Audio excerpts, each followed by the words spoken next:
Dios les bendiga y bienvenidos a Enamorándonos de la Palabra. Hoy es el día 109 de nuestra serie Leyendo la Biblia Nueva Traducción Viviente en un año. Hoy estaremos leyendo los capítulos 12, 13 y 14 del primer libro de los Reyes. La palabra se lee en el nombre del Padre, del Hijo y del Espíritu Santo. Amén. Primera de Reyes, capítulo 12. Rebelión de las tribus del norte. Roboam fue a Siquem, donde todo Israel se había reunido para proclamarlo rey. Cuando Jeroboam, hijo de Nabat, se enteró de esto, regresó de Egipto, donde había huido para escapar del rey Salomón. Entonces los líderes de Israel mandaron a llamar a Jeroboam, y él, junto con toda la asamblea de Israel, fueron a hablar con Roboam. Su padre fue un amo muy duro, le dijeron. Alivie los trabajos tan pesados y los impuestos tan altos que su padre impuso sobre nosotros. Entonces seremos sus leales súbditos. Roboam les respondió: denme 3 días para pensarlo, luego regresen y les daré una respuesta. Entonces el pueblo se retiró. Después el rey Roboam consultó el asunto con los ancianos que habían sido consejeros de su padre Salomón. ¿Qué me aconsejan ustedes?, les preguntó. ¿Cómo debo responder a este pueblo? Los consejeros ancianos contestaron: si hoy se pone al servicio de este pueblo y les da una respuesta favorable, ellos siempre serán sus leales súbditos. Sin embargo, Roboam rechazó el consejo de los ancianos y pidió en cambio la opinión de los jóvenes que se habían criado con él y que ahora eran sus consejeros. ¿Qué me aconsejan ustedes?, les preguntó. ¿Cómo debo responder a esta gente que me pide que alivie las cargas que impuso mi padre? Los jóvenes contestaron: así debería responder a esos que se quejan de todo y que quieren una carga más liviana. Mi dedo meñique es más grueso que la cintura de mi padre. Es cierto que mi padre les impuso cargas pesadas, pero yo las haré aún más pesadas. Mi padre los golpeaba con látigos, pero yo los azotaré con escorpiones. 3 días después, Jeroboam y toda la gente regresaron para conocer la decisión de Roboam, tal como el rey había ordenado. Entonces Roboam habló con dureza al pueblo, porque rechazó el consejo de los ancianos y siguió el consejo de los más jóvenes.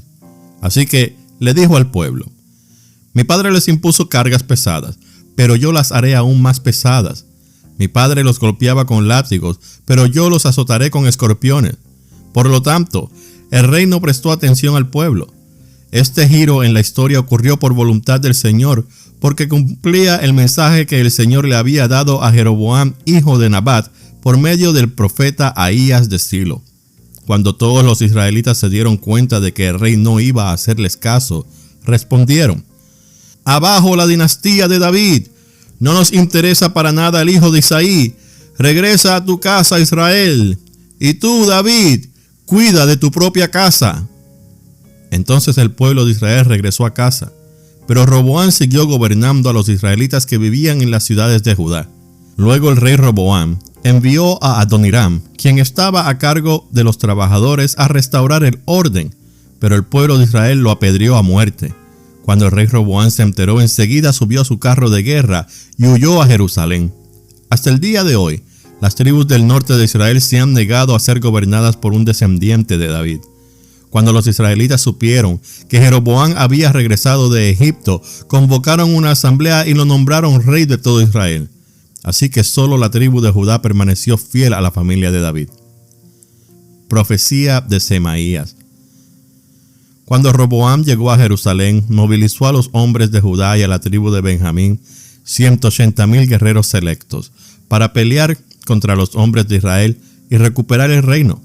Ahora bien, Dios le dijo a Semaías, hombre de Dios: diles a Roboam, hijo de Salomón, rey de Judá, y también a toda la gente de Judá y de Benjamín y a todo el resto del pueblo: esto dice el Señor, no peleen contra sus parientes, los israelitas. Regrese cada uno a su casa, porque lo que ha sucedido es obra mía. Entonces ellos obedecieron el mensaje del Señor y cada uno volvió a su casa, tal como el Señor había ordenado. Jeroboam hace becerros de oro. Jeroboam fortificó la ciudad de Siquem en la región montañosa de Efraín, la que llegó a ser su capital. Tiempo después también fortificó la ciudad de Peniel. Jeroboam pensó: Si no tengo cuidado, el reino volverá a la dinastía de David. Cuando este pueblo vaya a Jerusalén para ofrecer sacrificios en el templo del Señor, ellos volverán a ser leales al rey Roboam de Judá. A mí me matarán y a él lo nombrarán rey en mi lugar. Entonces, siguiendo la recomendación de sus consejeros, el rey hizo 2 becerros de oro. Después dijo a la gente: para ustedes es muy complicado ir hasta Jerusalén a adorar. Miren, israelitas, estos son los dioses que los sacaron de Egipto. Jeroboam colocó uno de los ídolos con forma de becerro en Betel y al otro lo puso en Dan, es decir, en ambos extremos de su reino.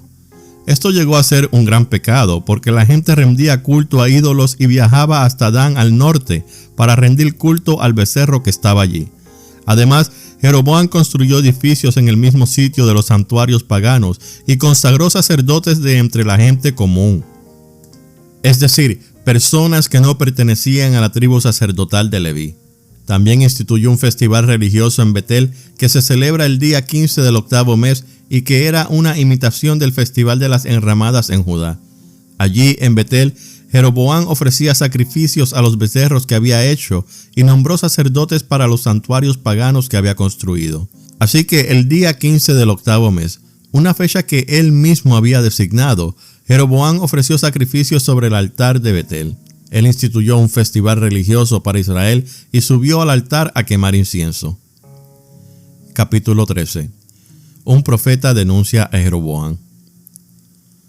Por mandato del Señor, un hombre de Dios de la región de Judá fue a Betel y llegó en el momento que Jeroboam se acercaba al altar para quemar incienso.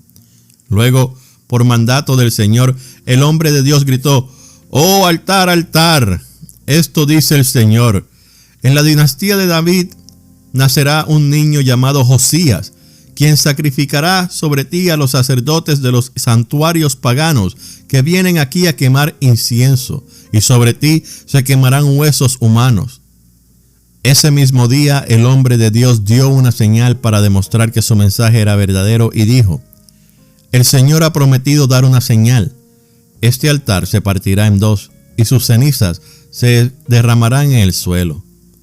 Cuando Jeroboam oyó al hombre de Dios hablar contra el altar de Betel, el rey lo señaló con el dedo y gritó: ¡detengan a ese hombre! Pero al instante, la mano del rey se paralizó en esa posición y no podía moverla.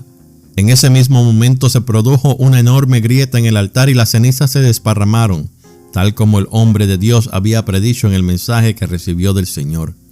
Entonces el rey clamó al hombre de Dios: te ruego que le pidas al Señor tu Dios que me restaure la mano. Así que el hombre de Dios oró al Señor y la mano quedó restaurada, y el rey pudo moverla otra vez. Después el rey dijo al hombre de Dios: ven al palacio conmigo, come algo y te daré un regalo. Pero el hombre de Dios le dijo al rey: aunque me dieras la mitad de todo lo que posees, no iría contigo. No comería ni bebería nada en este lugar, porque el Señor me ordenó: no comas ni bebas nada mientras estés allí y no regreses a Judá por el mismo camino. Así que salió de Betel y volvió a su casa por otro camino. Sucedió que había un profeta anciano que vivía en Betel y sus hijos fueron a contarle lo que el hombre de Dios había hecho en Betel ese día. También le contaron a su padre lo que el hombre le había dicho al rey. El profeta anciano les preguntó: ¿por dónde se fue? Así que ellos le mostraron a su padre el camino que el hombre de Dios había tomado. Rápido, ensillen el burro, les dijo el anciano. Enseguida le ensillaron el burro y se montó. Entonces salió cabalgando en busca del hombre de Dios y lo encontró sentado debajo de un árbol grande. El profeta anciano le preguntó: ¿eres tú el hombre de Dios que vino de Judá? Sí, soy yo, le contestó. Entonces le dijo al hombre de Dios: acompáñame a mi casa y come algo. No puedo, respondió. No se me permite comer ni beber nada en este lugar, porque el Señor me dio este mandato: no comas ni bebas nada mientras estés allí y no regreses a Judá por el mismo camino. Sin embargo, el profeta anciano le dijo: yo también soy profeta como tú, y un ángel me dijo este mandato de parte del Señor: llévalo a tu casa para que coma y beba algo. Pero el anciano le estaba mintiendo. Así que regresaron juntos y el hombre de Dios comió y bebió en la casa del profeta. Mientras estaban sentados a la mesa, vino un mandato del Señor al profeta anciano, quien le gritó al hombre de Dios de Judá: «Esto dice el Señor: has desafiado la palabra del Señor y desobedecido el mandato que el Señor tu Dios te dio. Regresaste a este lugar para comer y beber donde Él te dijo que no comieras ni bebieras. Por eso tu cuerpo no será enterrado en la tumba de tus antepasados». Cuando el hombre de Dios terminó de comer y beber, el profeta anciano ensilló su propio burro y se lo dio, y el hombre de Dios siguió su camino. Mientras viajaba, le salió al paso un león y lo mató.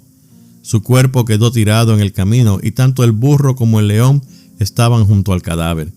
Unas personas que pasaban por allí, al ver el cuerpo tirado en el camino y al león parado junto a él, fueron a dar la noticia a Betel, donde vivía el profeta anciano. Cuando el profeta oyó la noticia, dijo: «Es el hombre de Dios que desobedeció el mandato del Señor». El Señor cumplió su palabra al hacer que el león lo atacara y lo matara. Luego el profeta le dijo a sus hijos: «Ensíllenme un burro». Así que ellos ensillaron un burro, y él salió y encontró el cuerpo tirado en el camino. El burro y el león todavía estaban parados junto al cadáver, pero el león no se había comido el cuerpo ni había atacado al burro. Entonces el profeta cargó el cuerpo del hombre de Dios sobre el burro y lo llevó de regreso a la ciudad para hacer duelo por su muerte y enterrarlo. Puso el cuerpo en su propia tumba y clamó con profundo dolor: «¡Ay, hermano mío!». Después el profeta dijo a sus hijos: «Cuando yo muera, entiérrenme en la tumba donde está enterrado el hombre de Dios. Pongan mis huesos al lado de los suyos». Pues el mensaje que el Señor le dijo que proclamara contra el altar de Betel y contra los santuarios paganos en las ciudades de Samaria ciertamente se cumplirá. A pesar de esto, Jeroboam no abandonó sus caminos perversos. Continuó seleccionando sacerdotes de entre la gente común y nombraba a cualquiera que quisiera ser sacerdote de los santuarios paganos. Esto fue un gran pecado, y como consecuencia la dinastía de Jeroboam fue totalmente eliminada de la faz de la tierra. Capítulo 14. Profecía de Ahías contra Jeroboam. En ese tiempo, Abías, hijo de Jeroboam, se enfermó gravemente. Por eso Jeroboam le dijo a su esposa: «Disfrázate para que nadie se dé cuenta de que eres mi esposa, y ve a ver al profeta Ahías en Silo, el hombre que me dijo que yo sería rey. Llévale de regalo 10 hogazas de pan, algunos pasteles y un frasco de miel, y pregúntale qué le sucederá al niño».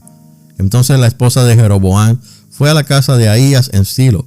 El hombre ya era anciano y no podía ver, pero el Señor le había dicho: «La esposa de Jeroboam vendrá aquí haciéndose pasar por otra persona. Ella te preguntará acerca de su hijo, porque está muy enfermo. Dale la respuesta que yo te doy». Así que cuando Ahías oyó los pasos de la mujer en la puerta, le dijo: «Entra, esposa de Jeroboam. ¿Por qué te haces pasar por otra persona?». Luego dijo: «Tengo malas noticias para darte. Llévale a Jeroboam tu esposo este mensaje del Señor Dios de Israel. Yo te saqué de entre la gente común y te hice gobernador de mi pueblo Israel. Le arranqué el reino a la familia de David y te lo entregué a ti. Pero tú no has sido como mi siervo David, quien obedeció mis mandatos y me siguió con todo el corazón y siempre hizo lo que yo quería. Tú has hecho cosas más malignas que todos los que vivieron antes de ti. Te has hecho otros dioses y me has enfurecido con tus becerros de oro. Como me has dado la espalda, traeré desastres sobre tu dinastía y destruiré a cada uno de tus descendientes varones, tanto esclavos como libres, en todo Israel. Consumiré tu dinastía real como se quema la basura, hasta que toda haya desaparecido. A los miembros de la familia de Jeroboam que mueran en la ciudad se los comerán los perros, y a los que mueran en el campo se los comerán los buitres. Yo, el Señor, he hablado». Después Ahías le dijo a la esposa de Jeroboam: «Regresa a tu casa, y cuando entres en la ciudad, el niño morirá. Todo Israel llorará su muerte y lo enterrará. Él será el único miembro de tu familia que tendrá un entierro apropiado, porque este niño es lo único bueno que ve el Señor, Dios de Israel, en toda la familia de Jeroboam. Además, el Señor levantará un rey sobre Israel que destruirá a la familia de Jeroboam. Esto sucederá hoy, ahora mismo. Luego el Señor sacudirá a Israel como la corriente agita los juncos. Él desarraigará a los israelitas de esta buena tierra que les dio a sus antepasados y los esparcirá más allá del río Éufrates, porque ellos han enfurecido al Señor con los postes que levantaron para rendir culto a la diosa Acera. Él abandonará a Israel debido a que Jeroboam pecó e hizo que Israel pecara con él. Entonces la esposa de Jeroboam regresó a Tirsa, y el niño murió en el momento que ella atravesaba la puerta de su casa. Todo Israel lo enterró y lloró su muerte, tal como el Señor había prometido por medio del profeta Ahías. Los demás acontecimientos del reinado de Jeroboam, con todas sus guerras y la forma en que él gobernó, están registrados en el libro de la historia de los reyes de Israel. Jeroboam reinó 22 años en Israel. Cuando Jeroboam murió, su hijo Nadab lo sucedió en el trono. Roboam gobierna en Judá. Mientras tanto, Roboam, hijo de Salomón, reinaba en Judá. Tenía 41 años cuando subió al trono y reinó 17 años en Jerusalén, la ciudad que el Señor había elegido entre todas las tribus de Israel como el lugar para honrar su nombre. La madre de Roboam era una mujer amonita que se llamaba Naama. Durante el reinado de Roboam, los habitantes de Judá hicieron lo malo a los ojos del Señor y provocaron su enojo con los pecados que cometieron, pues eran aún peores que los pecados de sus antepasados. También se construyeron santuarios paganos y levantaron columnas sagradas y postes dedicados a la diosa Acera en cada colina alta y debajo de todo árbol frondoso. Hasta había prostitutos y prostitutas de los santuarios paganos por todo el territorio. La gente imitó las prácticas detestables de las naciones paganas que el Señor había expulsado de la tierra del paso de los israelitas. En el 5º año del reinado de Roboam, el rey Sisac de Egipto subió y atacó Jerusalén. Saqueó los tesoros del templo del Señor y del palacio real. Robó todo, incluso todos los escudos de oro que Salomón había hecho. Tiempo después, el rey Roboam los reemplazó con escudos de bronce y los confió al cuidado de los comandantes de la guardia, quienes protegían la entrada del palacio real. Cada vez que el rey iba al templo del Señor, los guardias llevaban los escudos y luego los devolvían al cuarto de guardia. Los demás acontecimientos del reinado de Roboam y todo lo que él hizo están registrados en el libro de la historia de los reyes de Judá. Hubo guerra constante entre Roboam y Jeroboam. Cuando Roboam murió, lo enterraron junto a sus antepasados en la ciudad de David. Su madre fue una mujer amonita llamada Naama. Luego su hijo Abiam lo sucedió en el trono. Esta ha sido la lectura del día 109 de nuestra serie Leyendo la Biblia, Nueva Traducción Viviente en un año. Gracias por escuchar la lectura. Confiamos en que será de gran bendición para su vida.